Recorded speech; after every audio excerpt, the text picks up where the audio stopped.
हमारी आज की कहानी है फोटो स्टूडियो। अमन को बहुत ही जरूरी अपनी फोटो खिंचवानी थी पासपोर्ट के लिए। जल्दी जल्दी ऑफिस से निकला कि बाकी कागजों का काम भी आज ही निपटा देगा। रास्ते में उसे एक फोटो की दुकान दिखाई दी जिसके बाहर एक बोर्ड टंगा था। यहाँ शादी पार्टी की वीडियोस और फोटोज भी बनाई जाती हैं। अमन के पास फिलहाल डिजिटल फोटो स्टूडियो जाने का टाइम नहीं था, पास में यही था, तो अमन सीधा अंदर गया। अंदर जाकर उसने देखा तो काउंटर पर एक काफी बूढ़े चाचा बैठे हुए थे। अमन ने चाचा से कहा, पासपोर्ट साइज फोटो खिंचवानी है, 10 कॉपीज।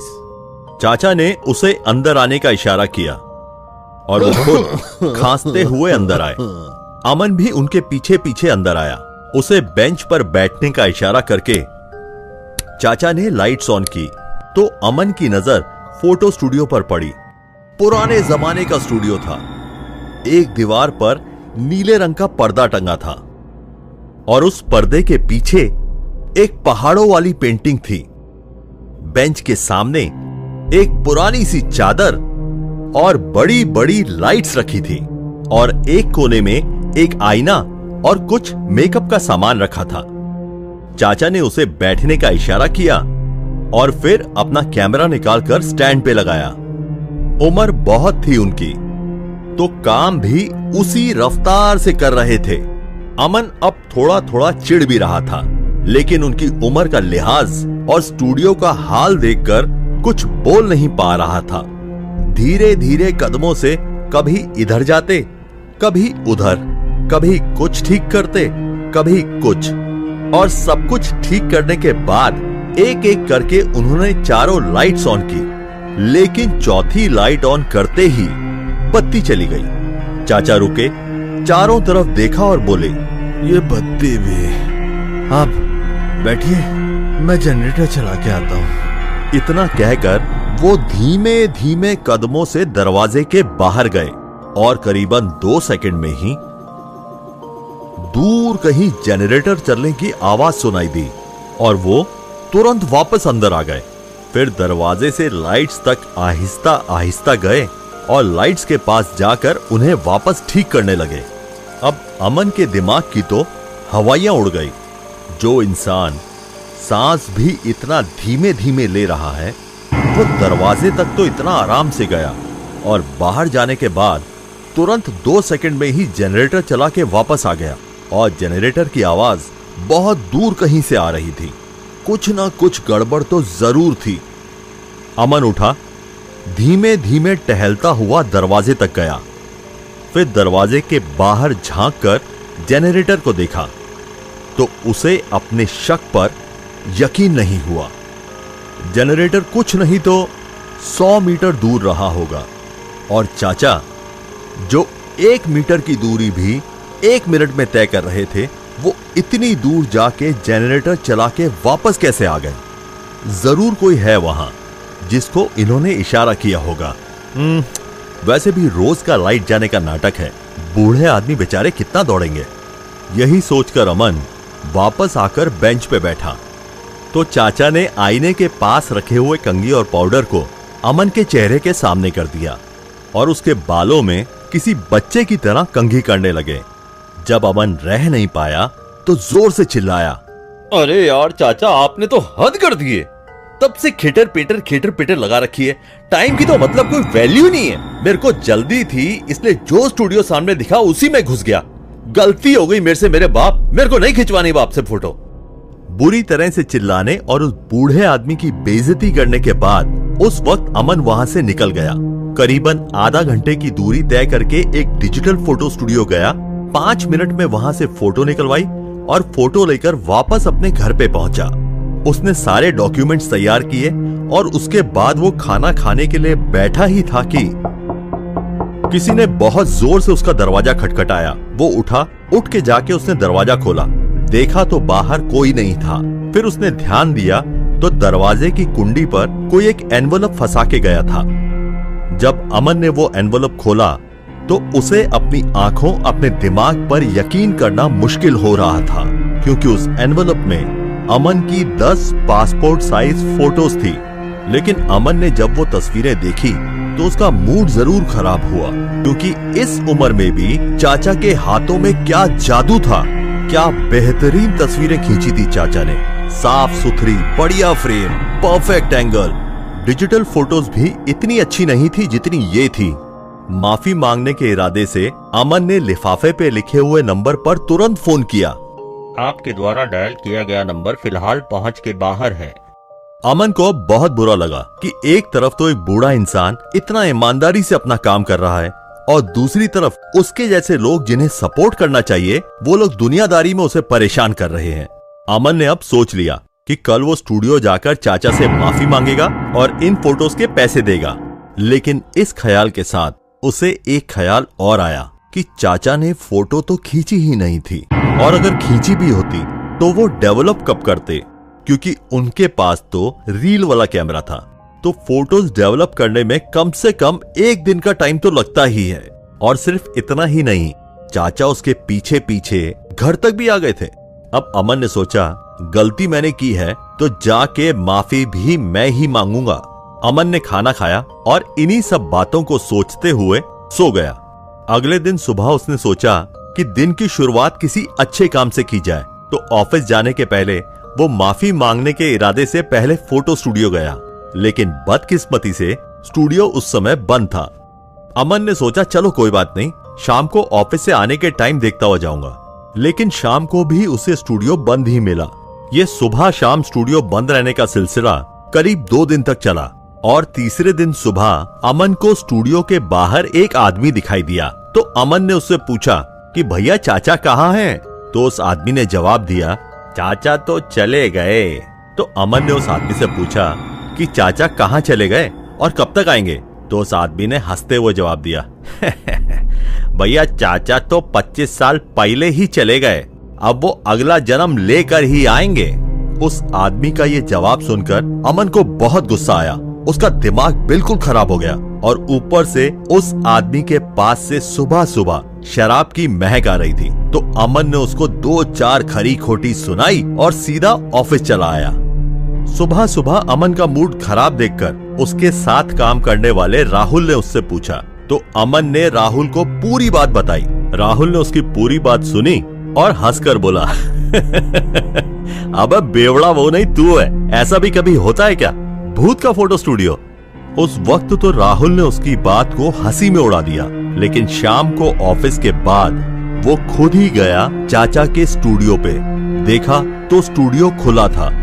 राहुल मन ही मन में अमन की बेवकूफी भरी बातों पर हंसा, फिर स्टूडियो के अंदर गया फोटो खिंचवाने के इरादे से।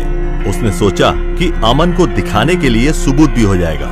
राहुल कुछ कहे उससे पहले ही चाचा बोले अभी जाइए, दुकान बंद करने का टाइम हो गया है, आप कल आइएगा। राहुल चाचा की तरफ झुका और धीमे से कहा चाचा फोटो खींच दो, नहीं तो सबको बता दूंगा कि तू भूत है। चाचा हल्के से हंसे और बोले चलिए आइए, आप सब आजकल के बच्चे भी बहुत मजाक करते हैं। चलिए आइए आपका फोटो खींच ही दें, बैठिए। दोबारा एक बार वैसे ही सब कुछ धीमे धीमे करते हुए चाचा फोटो खींचने की तैयारी करने लगे। राहुल गौर से उन्हें देखता रहा कि वो सचमुच में कोई भूत है या इंसान। लेकिन जब देर होने लगी तो राहुल भी चिल्लाया उनपे, अरे चाचा डिजिटल के टाइम पे रोल वाला कैमरा रखेंगे तो कैसे चलेगी आपकी दुकान? ऊपर से आप सब कुछ इतना धीरे धीरे कर रहे हैं, अब जल्दी कीजिए नहीं तो हम चले जाएंगे यहां से। चाचा ने राहुल की तरफ देखा और धीमे से कहा, अरे रुकिए, मैं अभी आता हूं। कहकर चाचा दुकान के बाहर की तरफ जाने लगे और चाचा जाके दुकान के बाहर खड़े हो गए। राहुल हिलता भर अपनी जगह से। उससे पहले ही चाचा ने दुकान के शटर की तरफ देखा और शटर अपने आप नीचे हो गया।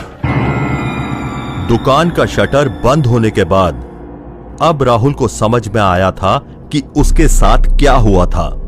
लेकिन वो शटर अपने आप बंद होता देख राहुल इस वक्त किसी मोम के पुतले की तरह बना हुआ था। उसका दिल उससे कह रहा था कि कोई उसके साथ मजाक कर रहा है, लेकिन उसका दिमाग उससे कह रहा था कि उसकी जिंदगी का सबसे बुरा वक्त शुरू होने वाला है।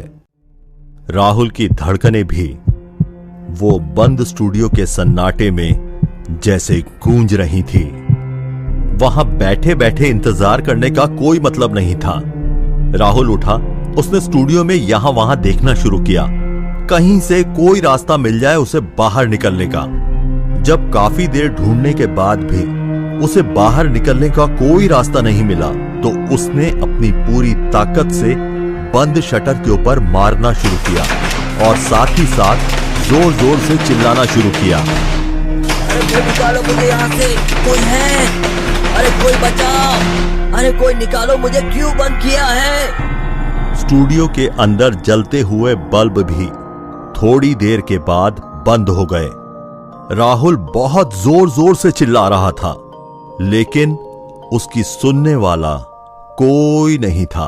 कोई निकालो मुझे यहां से, बचाओ, अरे कोई है, हेल्प प्लीज हेल्प। राहुल अंधेरे में इधर उधर भागता रहा, लड़ता भिड़ता रहा, गिरता रहा और पूरे वक्त कैमरा की एक आवाज होती रही। राहुल बहुत बुरे हालात में स्टूडियो में बंद था और तकरीबन 3 दिनों तक स्टूडियो में बंद रहने के बाद अमर अपने घर पर सो रहा था। तभी अचानक दरवाजे पर दस्तक सुनकर अमन ने सुबह सुबह उठकर दरवाजा खोला। देखा तो सामने दरवाजा खटखटाने वाला कोई नहीं था, लेकिन दरवाजे पर एक लिफाफा टंगा था। लिफाफा खोलकर देखा तो उसके अंदर कुछ तस्वीरें थी।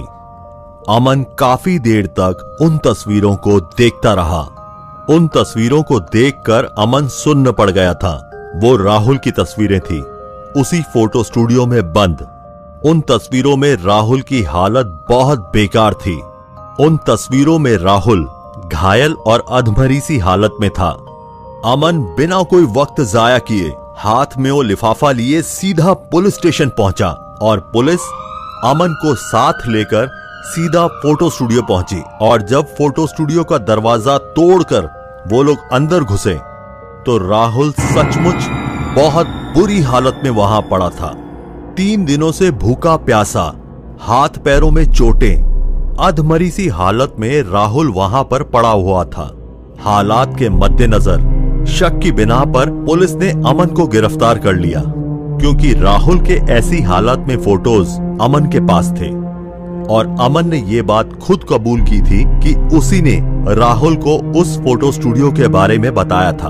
अमन सुबह से लेकर शाम तक पुलिस स्टेशन में ही था और पुलिस ने उसे तभी छोड़ा जब राहुल ने होश में आकर बयान दे दिया कि इसमें अमन की कोई गलती नहीं है, बल्कि मुजरिम तो एक भूत है जिसने राहुल की ये हालत की।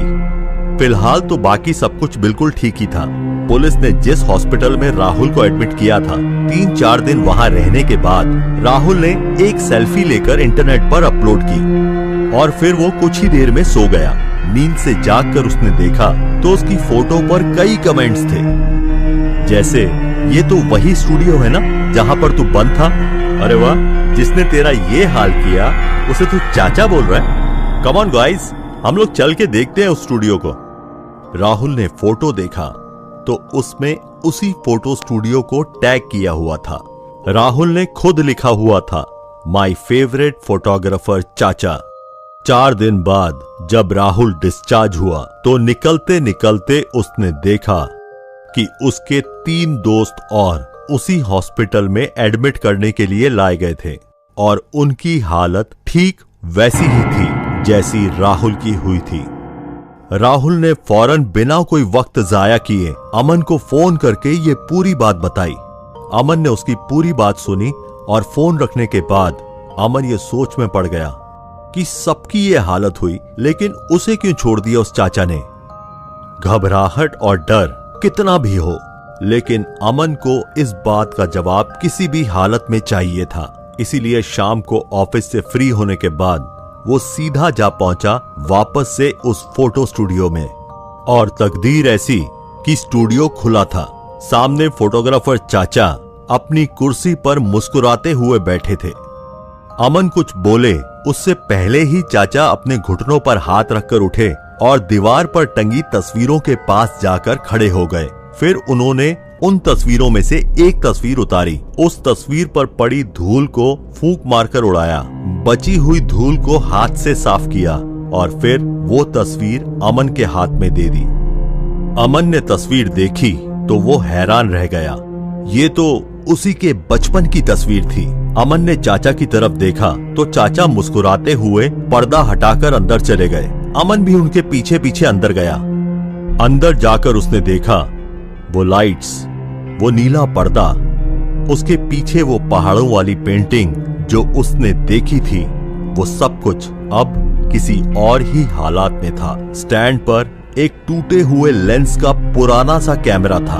लाइट स्टैंड में टूटे धूल भरे बल्ब, पर्दे फटे हुए, पेंटिंग के कई जगह से उखड़े हुए रंग और कोने में आधा आईना और उसके सामने धूल में मिला हुआ पाउडर।